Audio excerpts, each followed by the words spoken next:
안녕하세요. 건강지킴이 닥터 MBC 황인찬입니다. 질환에 관한 다양한 궁금증 여러분의 입장에서 꼼꼼하게 짚어드리겠습니다. 국내에서 발병률이 높은 위암은 평소 식습관, 음주, 흡연, 그리고 헬리코박터균이 주요 발병 원인으로 알려져 있습니다.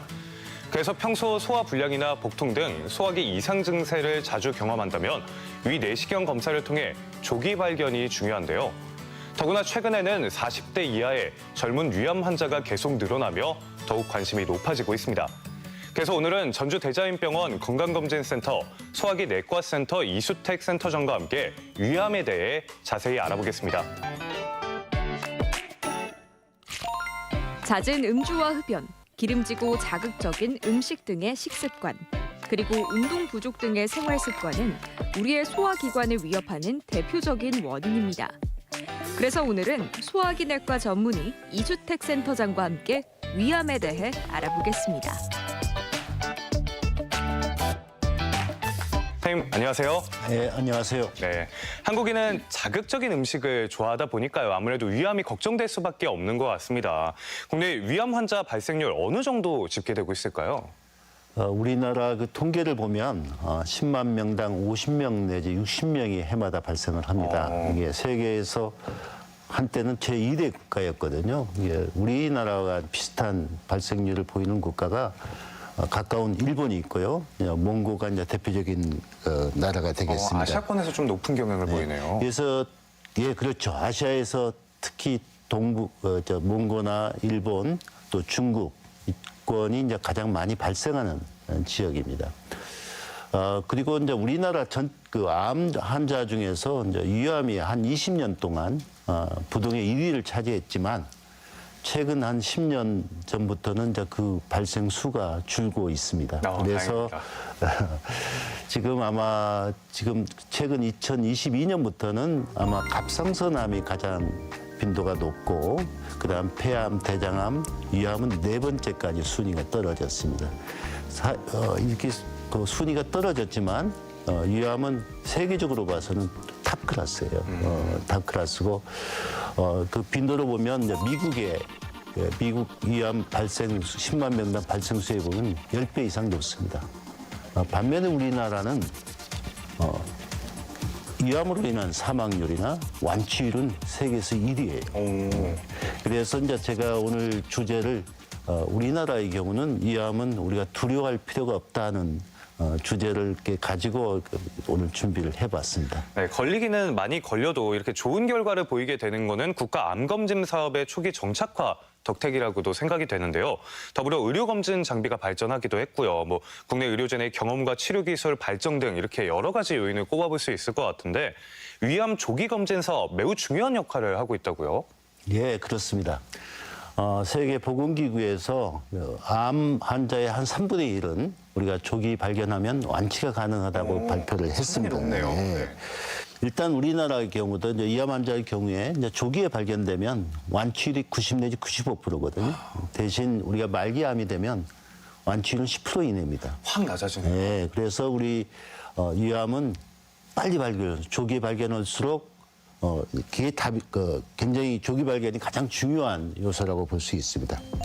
그래서 우리나라 환자의 이제 위암 검진 대상자의 수검률은 한 75 내지 80% 정도 굉장히 높습니다. 그래서 우리나라는 조기 검진을 하기 때문에 대부분의 환자가 조기암 상태에서 발견이 되고 그래서 다른 나라에 비해서 이제 치료율이 굉장히 높죠.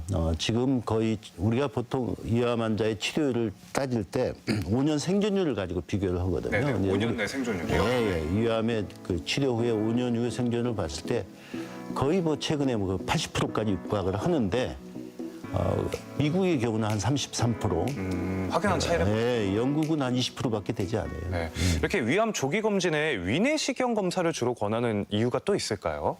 위암은 되게 환자가 가지고 있는 증상만으로는 위암의 발생을 우리가 예견할 수가 없습니다. 그래서 직접 좀 검사를 해야 되는군요. 그렇죠. 위암은 이제 초기에는 이제 증상이 대부분 없고 되게 관련된 증상은 암이 어느 정도 진행이 돼서 뭐 혈관이나 신경을 침범하거나 또 어떤 일부를 장기를 압박하면서 생기는 증상으로 나타나기 때문에 우리가 증상으로 어떤 병을 진단할 수는 없고, 위암의 시작은 이 점막의 표층에서 이렇게 점막에서 이제 시작이 되기 때문에 이 점막의 그런 단계적 변화를 가장 잘 관찰할 수 있는 게 이 내시경 검사입니다. 사실 육안으로 이렇게 보는 거잖아요. 예, 네. 예. 그래서 우리가 보통 이제 위암의 진행이 이제 위에 염증이 발생을 해서 이게 수년 또는 수십 년의 세월에 걸쳐서 위암이 되는 과정이 여러 가지 단계적으로 거쳐요. 네네. 그래서 되게 1단계가 이제 위축성 위염, 2단계가 이제 장상피화생, 3단계가 위형상피, 그다음 암 단계로 진행이 되는데 이 점막의 이런 단계적 변화를 가장 잘 볼 수 있는 방법이 이 내시경 검사입니다. 근데 우리가 과거에 사용했던 이 조영술은 어떻게 보면 이제 흑백 사진으로 2차원으로 보기 때문에 이 점막 내의 어떤 색조 변화나 또 암의 혈관 관련된 혈관의 변화나 이 점막의 변화를 볼 수가 없습니다. 그래서 이 조영 촬영은 이 내시경 검사를 대체할 수 없는 검사입니다. 네. 그럼 위축성 위염을 가진 환자에게 헬리코박터를 치료하면 좀 위암이 예방된다는 그런 사례들이 있을까요?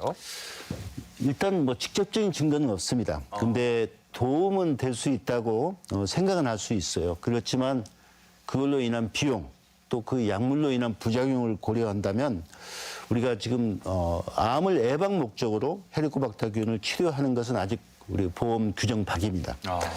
그래서 최근 좀 재미있는 데이터가 있었습니다. 울산에서 헬리코박터 제균 치료를 후에 한 25년을 경과 관찰을 본 연구 결과가 있는데요. 네네. 일단 우리가 이축성 위염이나 장상피화생이 있는 환자를 가지고 헬리코박터균을 제균을 해보니까 암 발생에서 큰 차이는 없었다. 대신 그런 병변이 없는 환자를 보면 암 발생을 어느 정도 억제하는 걸로 발표를 했습니다. 정부에서 심평원에서도 이런 헬리코박터 제균 치료의 적응증을 이제 최근에 좀 넓혀줬거든요. 그래서 이축성 위염이나 장상피화생이 있는 경우에 환자가 원하는 경우는 또 기준이 바뀌어서 이제 과거에는 보험 인정을 안 해줬지만 이제 본인 부담 100대 100으로 이제 치료를 허가하기도 합니다. 네. 그러면 헬리코박터균 제거에 좋다는 뭐 유산균 음료나 건강 보조식품 이런 것들이 좀 시중에 많이 보이잖아요. 그렇죠. 이런 것들은 네. 그러면 실제로 효과가 어느 정도 있는 걸까요? 유산균 음료가 헬리코박터에 도움이 된다는 증거는 없습니다. 아하. 증명은 없고요. 또 우리가 실제적으로 우리가 제균하기 위해서 그런 유산균을 먹게 되면 제균이 된다고 일반적으로 믿고 있는데요. 만약 그렇게 효과가 있으면 또 국가 보험에서 포함을 하죠. 근데 국가 저도 보험에서 학생 때 많이 먹었는데요. 커버를 하지는 않고 있고요. 실험실 데이터를 보면 그런 걸 먹게 되면 이 내 헬리코박터균이 유착하는데 좀 억제하는 걸로 발표를 했습니다만 이런 헬리코박터를 제균하는 데는 아까 유산 억제제나 또 항생제를 이용한 그런 요법 이외에는 소위 말해서 유산균 제제로 이용해서 제균은 안 됩니다. 네. 네. 그래서 치료에 이제 필수적으로 사용하기는 이제 연구 근거가 부족하다고 볼 수 있습니다. 네, 또 위험의 발생에는 헬리코박터균 감염 이외에도 식습관 및 생활습관 관리가 정말 중요하잖아요. 아까 제가 오프닝에 얘기했듯이 좀 매운 음식이 위험을 유발하는데 좀 안 좋다라고 알고 있는데 사실일까요? 매운 음식은 관련이 없다고 이야기를 합니다. 네.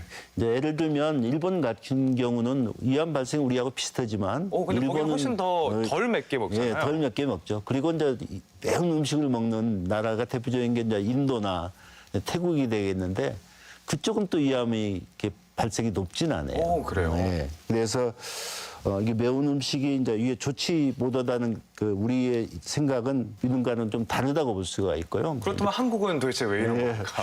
그래서 이제 보통 우리가 이제 가장 이야기하는 게 짠 음식이거든요. 이제 일본에서 한 3만 명을 주민을 대상으로 한 14년 이상 관찰을 해봤더니 좀 짜게 먹는 그룹에서 덜 짜게 먹는 그룹에 비해서 30% 위암이 많았고요. 매우 짜게 먹는 분은 위암이 60% 이상 더 많이 발생을 했습니다. 그래서 이게 짠 음식을 먹게 되면 이 점막을 보호하는 그런 점막 보호 그 자체를 이렇게 방어막을 약하게 만들기 때문에 2차도 위험이 생기고 거기에 헬리코박터균이 들어오면 암을 유발할 수 있는 그런 염증까지 쉽게 일으킨다고 볼 수 있습니다. 그래서 짠 음식이 가장 문제가 되죠. 아무래도 좀 부모님이 위암이 있었으면 자식들도 위암이 있지 않을까 이런 걸 걱정하는 경우도 많은데 좀 유전 확률이 높은 질병인가요? 또 위암의 이제 대부분은 그 대개 이제 그 헬리코박터균이나 식이요법과 연관이 되고요. 이제 그 경우가 한 90%에 해당이 됩니다. 오, 네. 이제 일부 학회에서는 이제 유전적인 영향이 한 10%라고 생각을 하지만 이제 최근 일부 보고에서는 뭐 유전적인 것이 3%라고 보고한 데이터도 유전 관련한 내용은 좀 적은 질병이에요.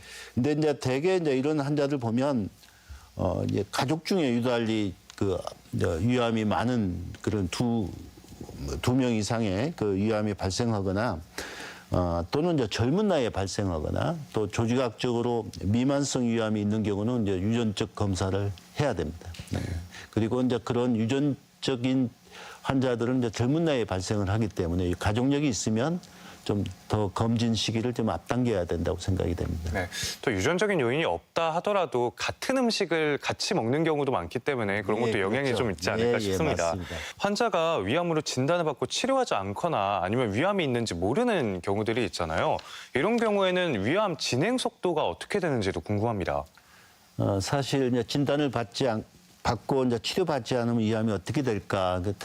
상당히 이제 누구나 이제 생각하는 그 내용이죠. 그래서 국내 연구가 하나 있습니다. 서울대학교 의과에서 이제 이혁준 그 교수 팀에서 한 101명을 대상으로 검사를 했습니다. 그 연구 발표를 했는데 그래서 2017년도에 세계 위암학회에서 발표를 했는데 보통 이제 암의 성장이 이제 보통 1기에서 2기까지는 한 3년 가까이 걸립니다.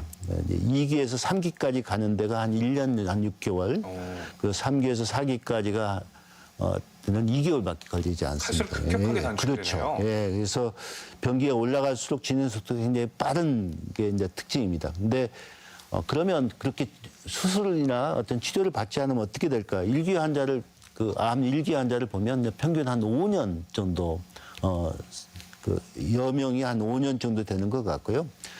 만일 2기를 갖고 있으면 한 2년 정도, 3기 정도는 3기 그 위암이 3기면은 한 13개월, 4기는 한 10개월 정도 이게 됩니다. 그래서 위암의 완치율은 이제 아시다시피 1기에 발견되면 거의 90% 이상인데 2기면 70%, 뭐 3기는 40%, 뭐 4기에는 10% 이내이기 때문에 조기 진단이 치료에서 가장 중요하다고 말할 수 있습니다. 네. 그렇다면 전신암을 한 번에 진단할 수 있다고 알려져 있는 펫CT가 있잖아요.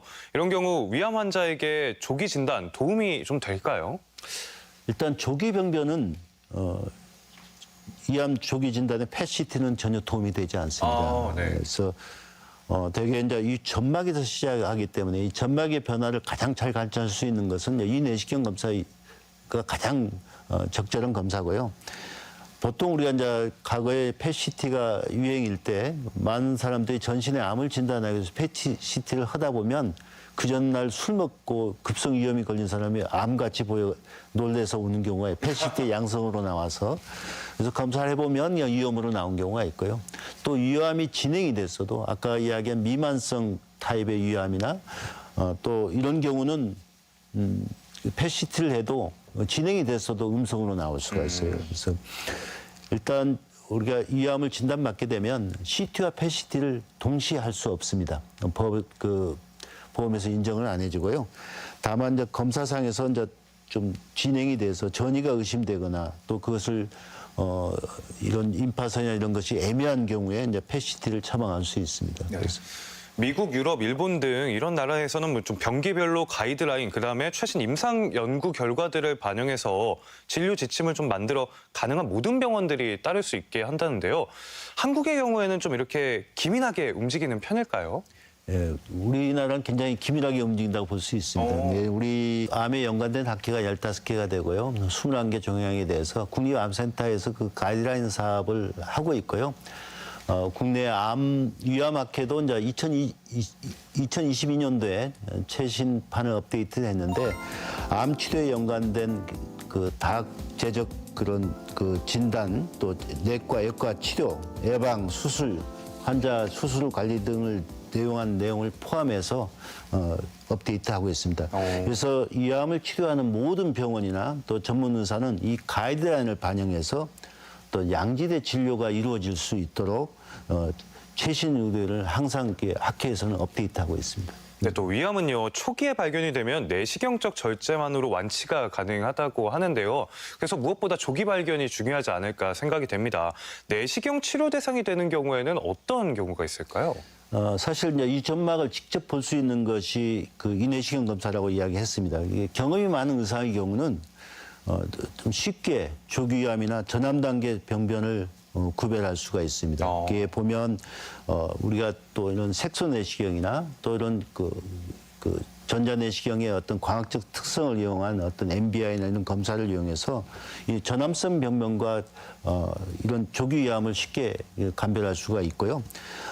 이런 그 절제 대상은 자 우리가 보통 절제를 했을 때 치료가 잘 그 결과가 좋은 타입으로 이제 조직학적으로 그 분화형이 좋은 타입이거나 또 우리가 그 윤기형 같은 경우는 이제 2cm 미만이고 또 어떤 함몰 좀 이렇게 밑으로 파고든 함몰형 같은 경우는 이제 1cm 미만인 경우에 해당이 되고요.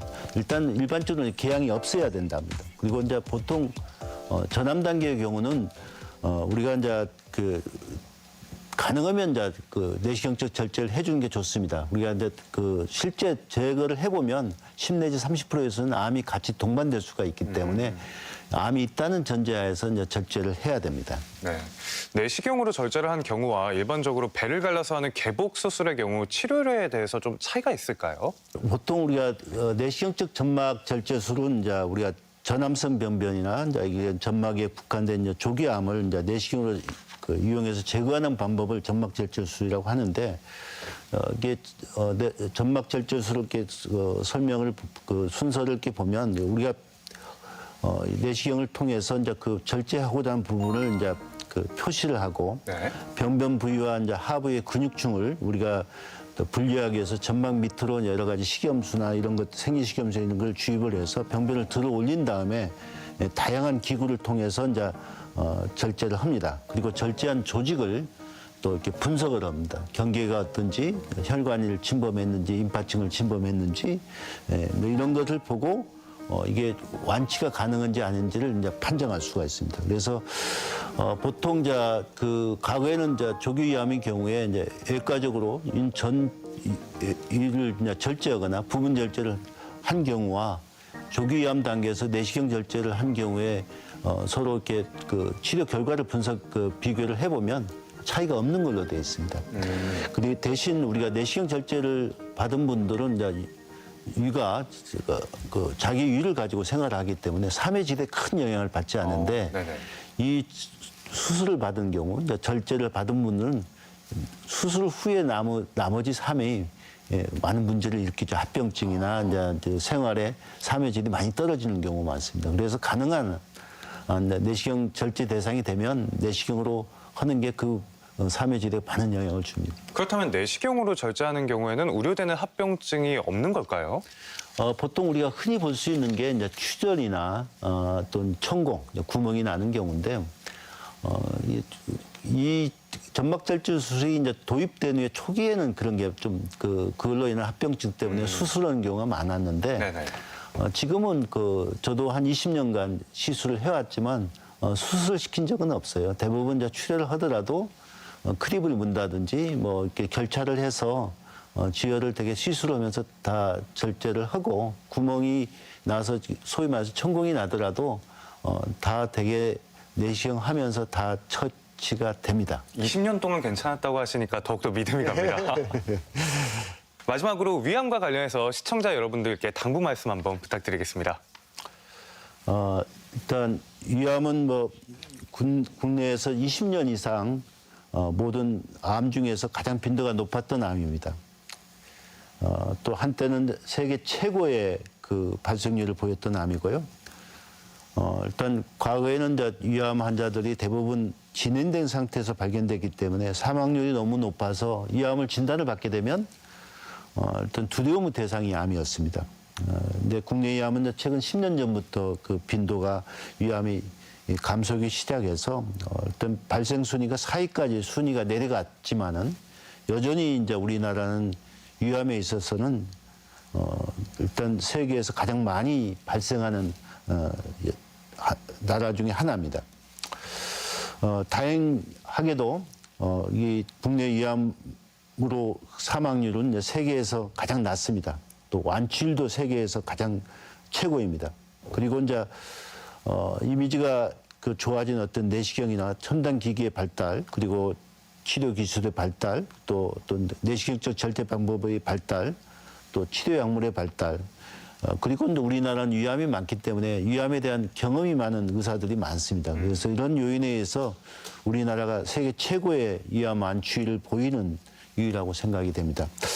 일단 우리나라는 검진 대상자는 검진 사업에 적절로 수금을 받아야 된다고 생각이 됩니다. 또 위암의 발생과 연관된 짠 음식이나 탄 음식, 담배, 술을 멀리하고 또 신선한 과일, 야채를 가까이 하고 또 긍정적인 사고를 해야 된다고 생각이 됩니다. 위암에 대한 가족력이 있으면 검진 시기와 검진 간격을 더 자주 해볼 필요가 있다고 생각이 되고요. 헬리코박터 균이 이제 걱정이 된다면 재균 치료를 가능하면 어린 나이에 받는 것을 권하고 싶습니다. 또 이 우리나라는 이제 조기 암 검진 같은 좋은 의료 정책이 있는 나라이고요. 병원의 진료가 비교적 쉬운 나라입니다. 우리가 위암은 건강하고 건전한 생활을 또 습관화하고 또 적절한 검진을 정기적으로 생활한다면 이젠 뭐 이렇게 더 이상 두려운 질환병은 아니라고 생각이 됩니다. 네. 이 시간에는 소화기내과 전문의 이수택 센터장과 함께 위암에 대해 자세히 알아봤습니다. 센터장님, 오늘 말씀 감사합니다. 감사합니다.